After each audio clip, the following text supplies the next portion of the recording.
It's just like so much pressure all the time. And I can't really understand it. Like, my head hurts. Like, things are just so like, You have a nail in your head. It's not about the nail. Try to stop fixing the problem. But I'm just telling you that maybe the reason why you're having a headache and it's so much pressure is because there's a nail in your head. But that's the only point. You never just want to connect with me. You just want to fix the problems all the time. It's not the nail. I'm trying to connect with you. That's why I'm telling you there's a nail in your head. Sometimes we just want to be dramatic. That's right. I think we joked around the other day about it. And I was like, well, do you want me to do that? And you're like, babe, let me just be dramatic, please. I was going to die first, and then I was going to be up in heaven. No, I was going to die first. You're dying first. Well, I don't know if I am, but if I die first, what, now you just go and date like you're getting I'm at 90? Or vice versa, yeah, up in heaven, yeah. So I can't be up in heaven messing around with anybody else because she wants eternity. Yeah. Team J&V Podcast, how we doing, V? Good. What are we doing here on this podcast? What's the goal of this podcast, babe? For today or for the whole thing?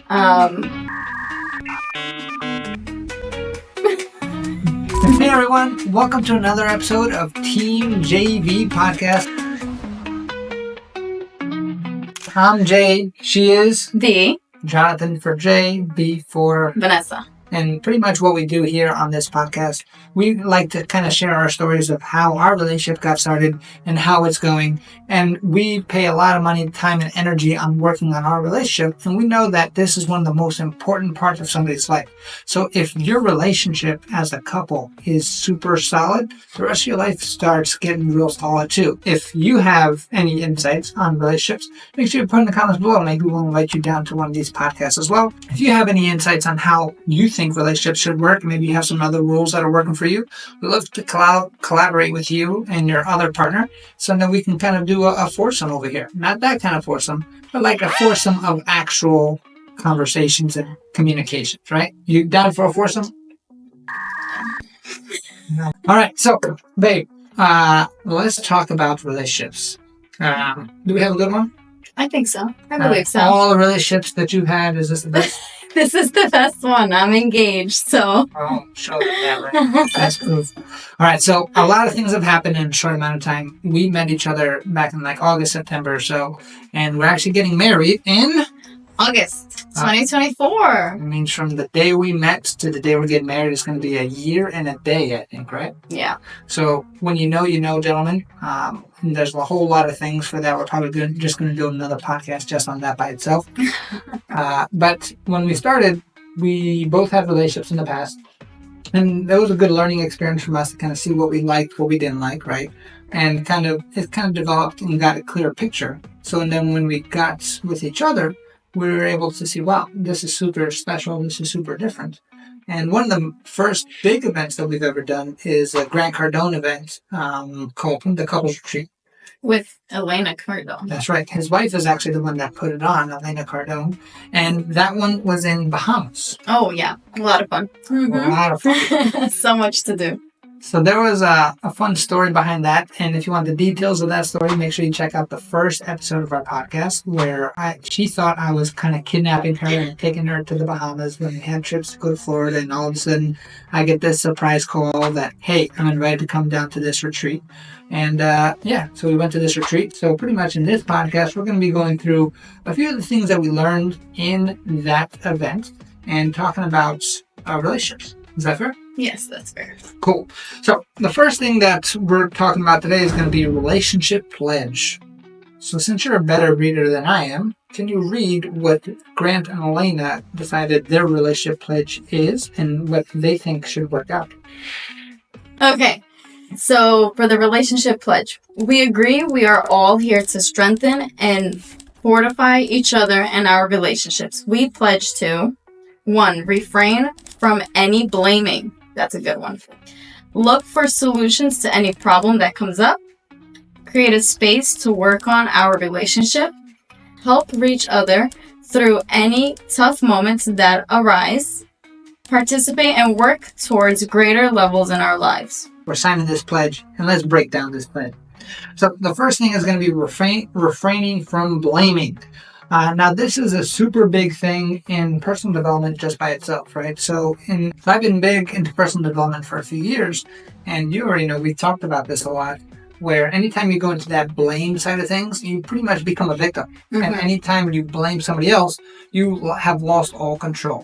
So a relationship is no different. So if you have two victims blaming each other, a relationship has no foundation, no stability. And one person blaming the other, it starts cracking the foundation as well.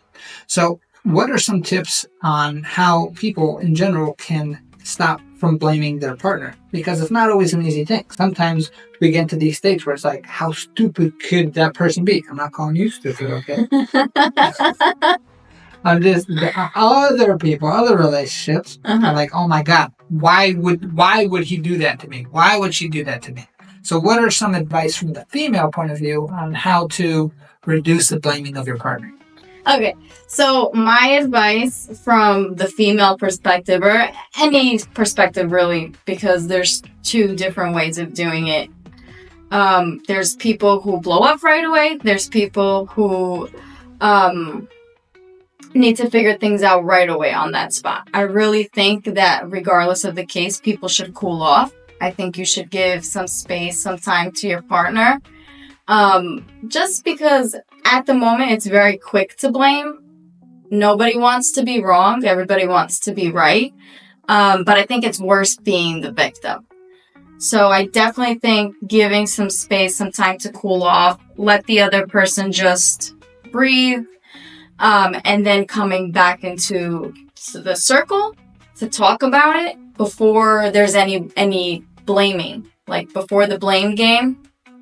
Give it some time. Does that make sense? Kind of take some time, take a breath, and then kind of revisit that. Revisit it, yeah. And what you were saying, like I went through another event where they were talking about different personalities of individuals, and there are individuals who want to fix that issue right then and there. Yeah. And then there's other individuals that kind of just want to separate and kind of walk away. And the challenge is when those two individuals start to get into a relationship with each other. Because imagine person A is somebody who needs space and needs time, and person B is somebody who says, no, we have to figure this out now. So person A starts walking away to try to cool down, and then person B feel like, why are you walking away from me? Don't you love me? We have to figure all this stuff out. And that all comes down to like all these stories that we're trained to tell ourselves. And that's what makes relationships so hard, because you now have to share everything with another individual. So when it comes to us itself, are you more of the person, would you say, that wants to walk away? Or are you more of the person that wants to fix this right now? So going back to what you said, I do believe that there's one or the other, but sometimes, depending on the actual situation that's going on, there's a possibility that one person can be both. External factors can definitely get to that person too, so it might not be a good day. But I think I have my days that I will want to walk away, and then I have my days that I want to blow up, but before I do try to breathe. Yes. We haven't had those moments so far. No, we haven't. We only had once, but that doesn't count. And that's usually what happens, right? So when it comes to giving actual guidance, I guess my point of view of things is more, hey, understand your partner and give the partner some grace, right? When you go into automatically blaming that individual, you kind of are working into this pattern that you've been almost structured to do, where, like you said before, they want to be right. And I heard this saying many, many times, you can either be right or you can be in love. Because at the end of the day, when you really stretch this thing out 5 years from now, 10 years from now, if you are really with the person that you want to be with, what does that little argument really matter, right? Yes, his toothpaste is open, or yes, they don't put their socks away, or something like whatever it is. But stretch that out and really get perspective on overall how everything's going, and then it kind of calms things down. Also understand, you chose this individual, right? I'm choosing you, you're choosing me. We don't need to be in this relationship, we want to be. And that gives us the power to not blame each other, because if anything, we should blame ourselves. Mm-hmm. And always look at ourselves before we look at somebody else, and understand, hey, I love this person. This person's with me forever. And 10 years from now, is this really going to matter? Now, of course, when you're in the moment, when your eyes are red and everything is fire around you, it's a lot harder to do. And kind of what we talked about to avoid this is almost have a game plan, right? So one is make sure we're in the proper state. And are we hungry? Are we tired? And if we are, make sure we communicate with each other. Hey, babe, right now I'm probably at like 60%. So it gives that other person some grace. And the purpose, too. We have to know what's the purpose of our relationship. Yeah. It's like that we can remind ourselves, whether we do it ourselves or whether we remind each other of what's the purpose of this relationship when it comes to an argument. Yeah. So, like, what's the outcome? That's perfect. Because, again, what's that ultimate vision? People without a vision, they perish. And then from there, in that specific situation, when we're clear on our outcome, then it kind of gets rid of all the BS stuff. And then we're able to really understand it. And it's not emotional. It's more like, hey, how do we get this thing done? Mm-hmm. I agree. Let's get it done. So the next one, look for solutions to any problem that comes up. So I think we do a pretty good job of that, where we don't, so people who blame, and that's natural, but trying to get out of that blame as much as possible and try to look for the solutions. Now, from the guy's point of view, we're built to just fix problems all the time. From the female point of view, they don't want that all the time. Sometimes we just want to be dramatic. That's right. I think we joked around the other day about it, and I was like, well, do you want me to do that? And you're like, babe, let me just be dramatic, please. Hey, sometimes it's that time of the month where, just let us be dramatic. It's going to happen every month, so let it go. Correct, yeah. So for those people who do not know this, there's a video on YouTube that says nail out of head. And you remember this video? I've seen it before seeing it at the Tony Robbins event. That was so funny. That's why I was laughing so hard. Because I was like, no way, I'm here. And imagine, pretty much, I'll give you a quick overview. I definitely want you guys to check this out. This is what the video actually looks like right over here. And what it actually is this woman, let's kind of play it out. You ready? Go for it. Ready, set, action. As you know, this is not scripted, so let's get going. Yeah, but I forgot what she says. So I'll be the girl, you be the guy then. Okay. All right. So the scene opens up, and all of a sudden you just see part of each other's face. And then I'm the female in this case, and I'm going to be like, just like so much pressure all the time. And I can't really understand it. Like, my head hurts. Like, things are just so like, You have a nail on your head.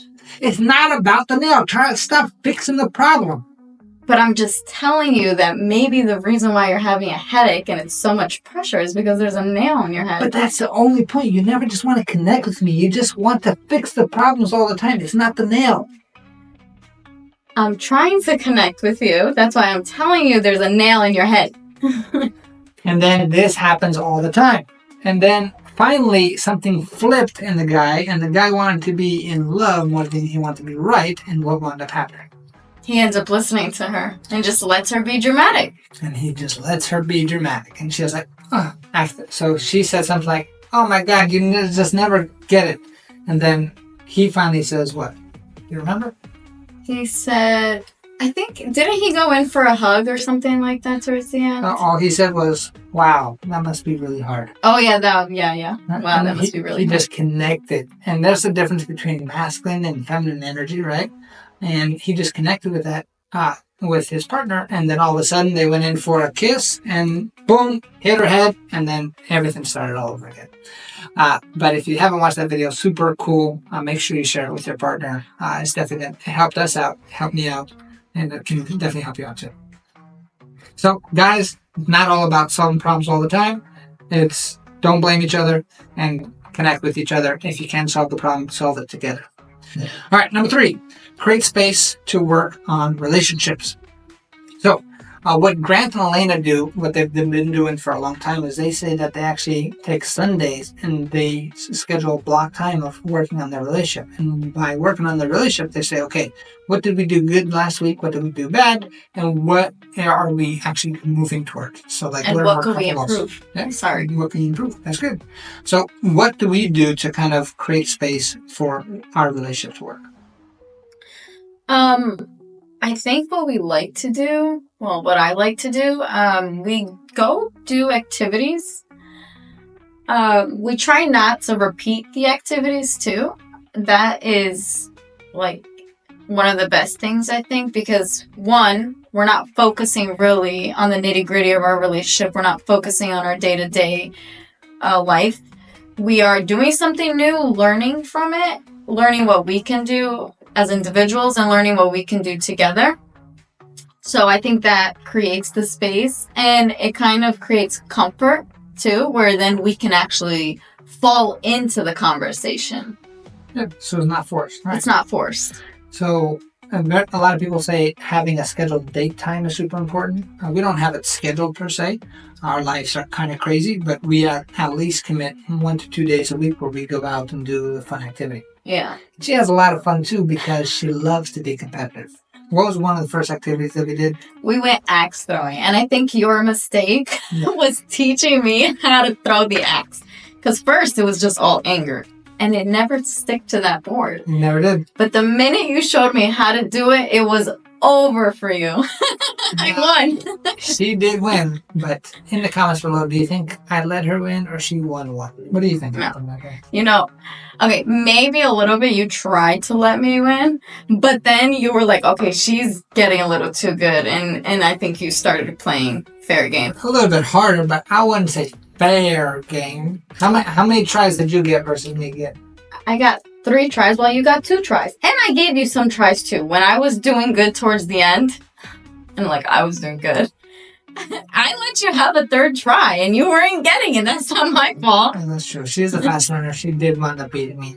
And that was like our first real experience together. She didn't even hold my hand the whole night. Like I was trying every single time and like she was just stone cold all the time.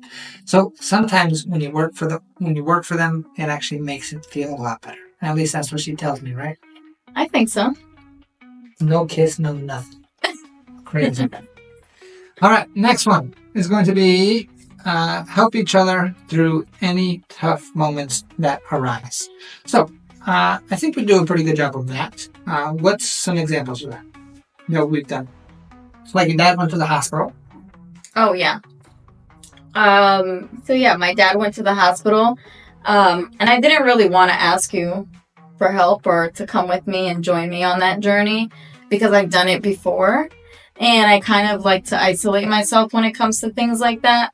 But it was a huge help you coming because it definitely calmed me down to talk to the medical team. Yeah, she was, and it's new for her, right? So our relationship, and when you get into a relationship, she has her certain way of doing things and how she solved problems before I was in her life. And I have the same exact thing. So, like, you weren't used to having your boyfriend or fiance or partner to help you out with these things. You were just independent, right? Right. So it didn't even cross your mind. But now, the fact that we're here together and solving problems together, it kind of made you give you a foundation of being more calm. Because apparently when I was not there, she was about to throw all those nurses out the room.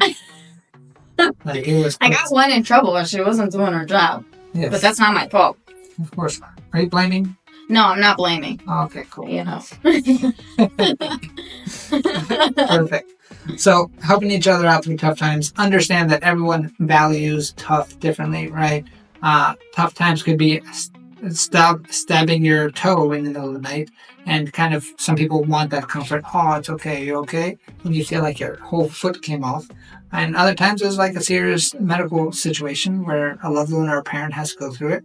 And sometimes it's not just solving the problem. I was just there to be present and kind of support where I could. So interacting with the nurses a different way, communicating a different way, asking certain questions that maybe she didn't ask. And I think overall we made a pretty good team there. Yeah, I thought so too. You also kept my dad entertained too, so that was good. That's true. We were watching, what were we watching? I think we were watching like a fish show on the thing. And like, I did some fishing or whatever, but your dad has like stories for everything. He knows how to do everything.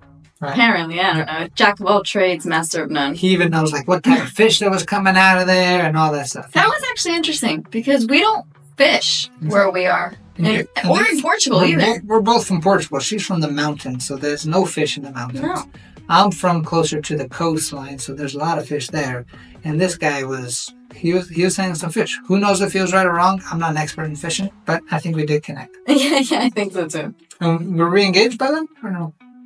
I think so. Yeah, maybe. Yeah, I think so. I think we were. It was in the middle of all that, so. True. The fifth pledge is participate and work towards greater levels in our lives. So it's all about increasing our life to the next level, right? So one of the big things that we're working towards currently is increasing our life and getting married. That's a huge thing, right? That's the next level for us. And then we don't live together now, and then it's going to be getting to live together. We just that's going to be fun. Put an offer in on the house, right? Yeah. They accepted the offer. They accepted it's the offer. It's going to be a pretty interesting time. Oh, yeah. So we're getting married. We're buying a house. I'm running a business. She's running her business as well. So a lot of things are happening all at the same time. And to kind of add some extraness, we are not getting married in New Jersey. We're actually going to go to Portugal to get married. We're going to have a destination wedding. We're both Portuguese. So all of these things are a cool melting pot of pressure that helps us become diamonds overall. Is that fair? Yeah. Like, I remember having this one conversation. I'm still trying to breathe. Yes. I remember having this one conversation where we were stressing out, and she was stressing out about the timing for the wedding, right? How do you want me to plan a wedding in 5 months or 4 months? We don't have time. We don't have time. We don't have time. And it was over and over and over again. And you put an offer in the house? What do you mean? For anybody who knows me, I work like that. So it's all, hey, if we're going to get it done, let's get it done fast, right? That being said, one thing that I've realized is when it comes to kind of going through this is, okay, what's the ultimate outcome, right? And what's the overall goal? And when you're clear on the goal, things get a lot easier. And when you kind of spread things out a lot, you kind of see things differently. So what I did was like, hey, yeah, it is going to be a lot of pressure. We're getting married, or we're buying a house, and we're doing all these things in our professional lives and everything like that, all at the same time, plus all the other things that we're doing, and all in this short amount of time. So we got proposed to, I proposed to her in the end of February, last day of February 29th. Leap year. Leap year. That means I'm pretty much never have to do an anniversary. Which I don't understand that, because you don't really celebrate an anniversary. I mean, well, we're only going to be engaged for a year. I guess for the people who are engaged for 3 or more, I guess maybe they celebrate that, because once we get married, we're celebrating our wedding anniversary. And that's going to be on the back inside my ring, so hopefully I'll never forget that date. Oh, no. I'll just tell you to check your ring. All right. Beautiful. That works. So pretty much we wound up having a cool conversation on, hey, how blessed are we? Like going through all this stress. It takes people 2 years, a year to plan a wedding, and then another year to buy a house and all this stuff. We're doing all this in 5 months, 6 months. So think about all the life experience that we're going to go through in such a short amount of time. And that's pretty much what I've been doing with a lot of different things in life. How do I get experiences where I can crunch down the actual learning curve and get to that outcome much faster? And what's your observations with that? So like females kind of interacting with entrepreneurs who are fast, go, go, go, go, go. This is something new for you, I'm guessing. Well, kind of, like before you, I was on the go, go, go between 2 jobs, 2 schools, interning. And then I was like the teacher on Saturdays. I did a lot, but like COVID hit. So I did a break. And to step back into that lifestyle is very different. I never thought I'd slow down like I did. So it's not new. I guess you can say it's like starting over. Oh, with a partner, it's new. Yeah, with a partner, it's new. I think you're faster. Definitely think you're faster. You don't think, you just go. And at least I would sit there like contemplating different things and then picking and choosing, but you're like, no, we'll just do all of these things. We have time. You said, don't ever say that we don't have time. And I was like, okay, I guess I can't say that. Because when you think about it, we have 24 hours in their day, so does Elon Musk, so does all these billionaires. If they can get it done, why can't we? Yeah, right? I guess you're right. And even like, to give a clear example, we just landed from Portugal, like an 8-hour flight. We landed at 3 o'clock. And all of a sudden we go home. I'm the guy that starts unpacking everything, puts everything away right away. She wants to kind of relax. And then now everything's unpacked. And then what do I say? all right, so you want to go to the office or do you just want to lay down here? I was like, what? We just landed. I need to eat. I need to lie down. I need to shower. I need to just breathe. And it's just two different personalities, two different things, and kind of how. So to give the female point of view, if they want to get, what are the pros and cons of dating an entrepreneur, somebody who's go, and things like that? What should they watch out for? Watch out for, or like in a negative way, or? Both. So like a lot of women want a guy like that, but they don't really know what they're asking for. What it's like. Hey, you know what? I got one. When you want to get something done, you're going to get it done because he's going to get it done. Because, like for you specifically, you like to solve problems. So the minute I tell you a problem, it's like, okay, let's go fix it. Let's go take care of it. You're not waiting. So I guess that's like a pro. It's a huge pro. A con would be that you don't really like or understand what a lazy day is. Yeah. You know, sometimes you need a lazy day. You freshen up, get a clear mind. And I don't really know what that is. No, I don't. I think you know, but I think you don't understand because I think you always looked at it wrong. I think lazy day for me means waking up at like 9 o'clock. That's still early.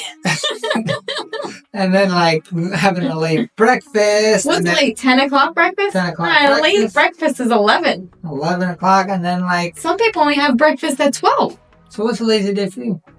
A lazy day would be, waking up late. So like after 10. After 10. Yeah, after 10. Okay. Probably staying in bed for a little bit. Mm-hmm. Because you have to recover from sleeping. Okay. And re-wake up.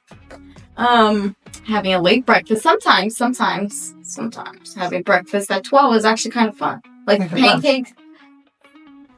But we're having pancakes, not like mixed breakfast and lunch.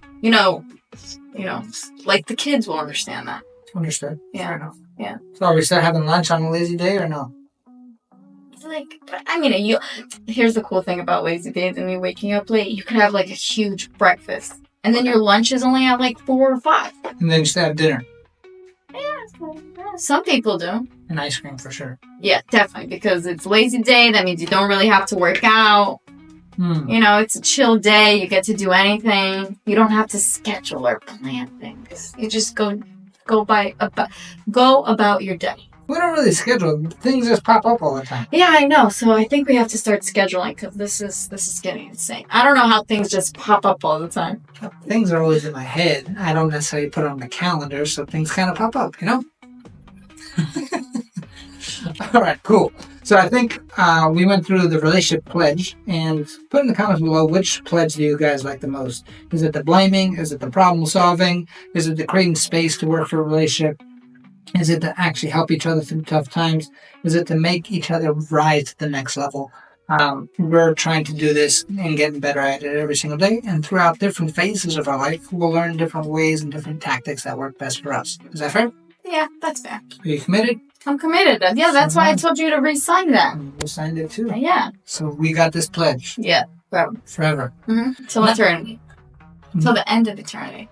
To the end of eternity. So, just the forever, ever. Forever, ever. Mm-hmm. We did have this argument or discussion about, when we get married, it's going to say till death do us part. Now, that being said, she didn't like that too much because she thought I was going to die first and then I was going to be up in heaven. No, I was going to die first. You're dying first. Well, I don't know if I am, but if I die first, what, now you just go and date like you're I'm at 90. Or vice versa, yeah, up in heaven, yeah. So I can't be up in heaven messing around with anybody else because she wants eternity.